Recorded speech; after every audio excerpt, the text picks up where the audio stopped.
Today, I want to talk about our farming system. We use a holistic approach in our operations, which considers our land, our people, and our finances. We've taken an approach of spreading our risk and focusing on trying to create a system that will mean we can keep farming in Ajana in the future. What farming will look like may be very different to what it is now, but we will use our land to produce an income that sustains us, sustains our business and our property. Now, there's two ways that I could talk about our farm and what we do. The first is to say that we run an integrated broadacre cropping and farm tourism business on 13,000 hectares. The property's in the midwest of Western Australia, so around 600 kilometres north of Perth. We crop wheat and lupins, we grow oil mallees in vast tracts in alleys over our farm, and we operate a nature-based tourism business, including accommodation, tours and eco-education. We also have off-farm investments. Our farm is located on the most northern fringe of the Northern Agricultural Region, so that basically means there are only two more farms north and one east before it becomes station country, and there's not enough growing season rainfall to produce wheat.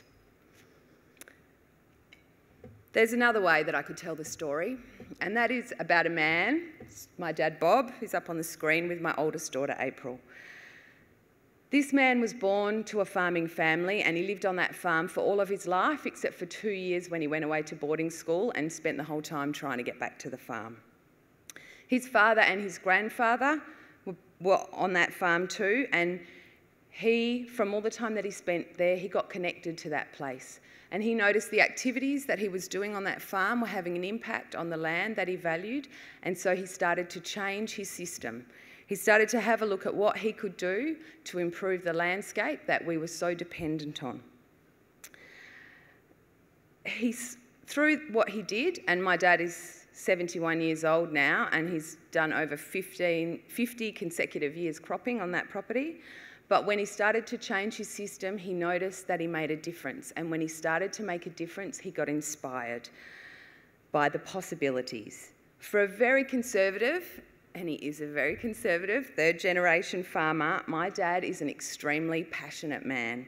And because he loved the place where he lived, he thought that he could make a difference. And perhaps where we do it is just in that place in Western Australia, but he really wanted to make a difference to the place where he could. This cartoon cracks me up a bit.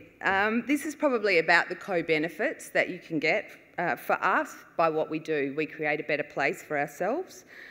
And the reason that we've adapted is because my dad believed in it and because he wanted to make a difference. It's not complicated at all. It's very simple, and Snow actually said in his talk that the definition of adaptation is doing something different that leads to an improvement in something we value. And for us, it's all values-based. Very little of that comes down to monetary value, although of course we need finances to support what we do in our business.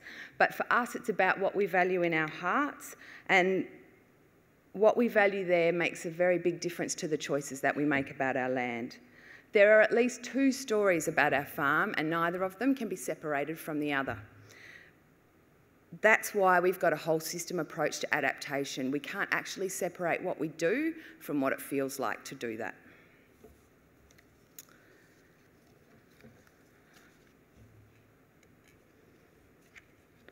We've been minimum till cropping on our farm for 20 years. We use GPS guidance, and our new machine will have liquid fertiliser. We leave all our stubble on the paddocks and upgrade our equipment so it's efficient. We choose wheat varieties that fit with the season, and we use forecasting information to inform our decisions. As our confidence in forecasting grows, and that's a lot about understanding the drivers for our region, we find that we're being less reactive and more responsive. We took on share farming as another way of reducing the risk. We pay for the input costs, and our share farmers, we get a percentage of their crop. We do have a very unique relationship with John, our share farmer, and I did threaten him that I was going to put his picture up here, but he begged me not to. He's involved in our long-term plan for the farm. He undertakes the planting of oil mallees with his staff. He keeps an eye on fences and roadways. We communicate regularly with him about what the plans are for the future. And given a push and a shove, he will also check guests into our tourism business if no one else is around to do it. He is a farmer, and if we were into stereotyping, he's the penultimate farmer. But he's part of our whole system, and our relationship with him is more valuable than our crop. Our first involvement with a climate-focused program was with the Greenhouse Challenge. This was a federal government initiative in the early 2000s. Through this program, we reported annually on our abatement measures and the changes we were making to our operating system to reduce carbon emissions. Although it was hard to quantify volume, it was certainly an education for us that increasing the efficiencies of our farming system made a difference to our gross margins and to our carbon emissions. This was probably the first time we considered what we were doing in the context of climate. Previous to that, it was about sustaining our landscape as well as our business. But once again, it was at least two things that we couldn't separate. On one side, profitability and efficiency of our farming system, and on the other, sustaining our environment and reducing emissions. But to be able to adapt, most importantly, we had to be able to accept change. And who likes change? What is it about change that makes us uncomfortable or makes us excited? I've found that people change when they have enough reason, when making the choice to do something different becomes a must. It may be a must for financial reasons, it may be a must for the environment, or it may be a must for your family. But until it becomes a must, it is much more comfortable to do what we already know. We run a profitable business currently, but in the end, we are prepared to change what we do to keep our business sustainable for the future, even if it means we can't farm the way that we've been farming. Some farmers, most farmers, I think you'll find, are extremely adaptive people, even the most conservative and risk-averse, like my dad. It's just that he saw damaging the environment on which he farmed a greater risk than the unknowns of changing his system. He made it a must. My dad started seriously with land care in the 1980s, and land care, as it was known then, initially was about planting trees and protecting our remnant vegetation and the riverine ecosystem. We have about 15 kilometres of the Murchison River, which runs through the middle of our property, and in the 1960s we removed livestock from here. Basically it was a management decision because it was too hard to catch them on the river, so they were put into paddocks where you could always get them near the watering point. But 20 years later, the natural recovery of the areas along the river where we removed sheep from was so vivid that Dad knew that sheep just didn't belong in that environment. We've got a lot of these before and after slides, but I'll just show you a couple to demonstrate.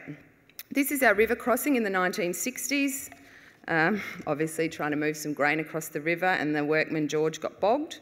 Just have a look, keep your eyes on the vegetation in the background along the river. So in the 1960s, we still grazed sheep along the river and they watered in the river.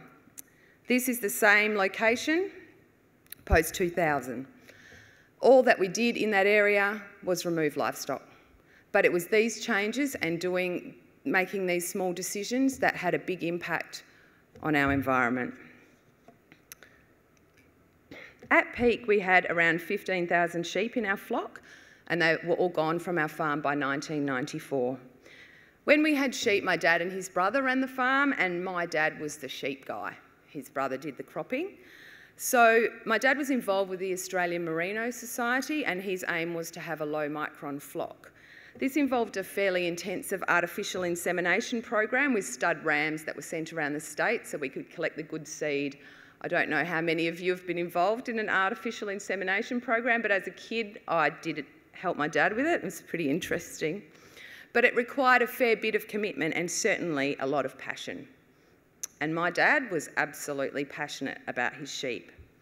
When sheep and wool dramatically lost their value, the amount of work required to maintain this flock was not worth it monetarily. By then, my father had also noticed that excluding livestock from our river system had led to significant recovery of the riverine ecosystem. On the bare paddocks, the summer dust storms and erosion were increasing, and he made the decision to get rid of the sheep. This happened over a number of years. It was a really big decision to make, and it took something out of our system. But he actually kept around 200 sheep for the last couple of years. The reason he did this? My pop cleaned the troughs. And my nan would constantly say, we owe everything we've got to sheep. The reason he kept 200 sheep for 2 more years, which was just a pain when you had to get 200 sheep in for shearing, that was about how it felt. We have about 8,000 hectares of arable land, a majority of which my dad helped to clear. The variability in climate is well reflected in the variability of our production in this land. And so very simplistically, primarily based on growing season rainfall or a lack of, I just want to show you a table of the grain we delivered from 2006 to 2009. So 2006 and 2007 were drought years in Western Australia. After the first year of drought in 2006, we were told couldn't possibly be another drought, and there was. So if you have a look at the difference in 2006, because our share farmers, we'd very much had a system that was based on you start putting the crop in on the 20th of April and you just keep putting it in. We start seeding dry. They just started putting it in and they kept putting it in, and it didn't rain. So in May to September, we had 55 millimetres of rain and only delivered 500 tonnes from 8,000 hectares of land. 2008, on the other hand, was a bumper year for our area, and from 6,000 hectares we delivered over 10,000 tonnes of grain. Our average annual rainfall for our area is around 308 millimetres, but obviously where that falls in our growing season has a big impact. This boom and bust of our system, and the fact that had 2008 not happened, a lot more people would have had been crippled by debt and had not enough income to continue, is one of the things that influences people to keep going in farming.